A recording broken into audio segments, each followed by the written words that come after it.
Welcome to another one-up guided tour. Look at puzzle 379, the 8x8 release this very evening. Load her up and we'll get started. Now I usually say to quarter these unless you see a couple baselines that run in together, and we see a baseline here in R1, and definitely there's going to be one here in C7, and it looks like there might be here one in old C1 too. Let's just start at the top, and let me tell you what I mean by baseline. A baseline is a line that when you actually pigeonhole it properly with regard to its cross segments, it will autocomplete if you do it in the right order. And it does that because the pool of digits goes down. Like right now, this one over here could be a 1, a 6, or a 7, right? But in fact, it can only be a 7, and we're going to walk through that real fast.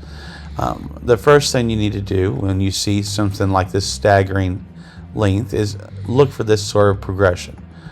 So there's a 2 and a 3 here. It's a 3 limit, so that's a 1. Then look, we have 1 through 5 here, and this one's limit is 6. Well, that one's done. We're left with 7 and 8, but you can't fit an 8 and a 7 length, so that one's done. Now we're going to do the same thing with C7. It's a 2 limit, C's a 1. 3 limit, C's a 3. Now right now this could still be 4, 5, or 7, but we all know it's a 7, right? Because this is to be a 4, this has to be a 5, and now we know here is our 7. Easy peasy. This is a 1, it looks up, 2 and 1, here's a 1.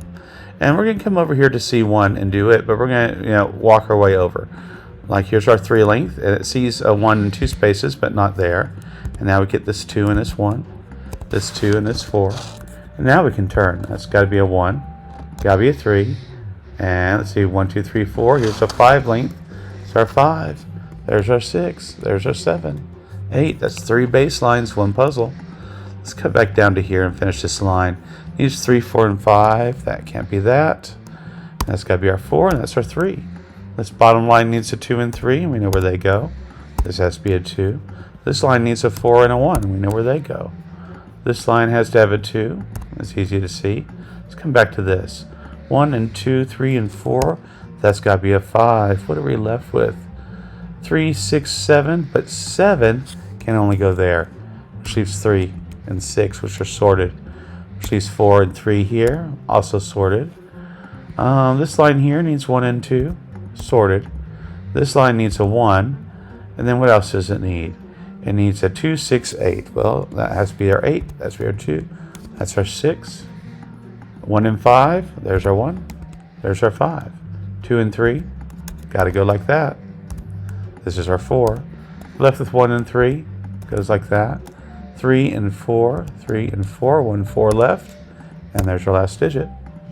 And that's one way to solve 1UP 379. I mean, you're given 3 baselines. It's going to be fast whether you know baselines or use them or not, because there's so many nice given digits. But baselines will make it faster, easier, more efficient. Well, there you go. If you have questions, I hope this helped. If you still have questions, leave a comment. I'll help there. Like if you like, share, subscribe, spread the word, and we'll see you again on another fine evening. Bye.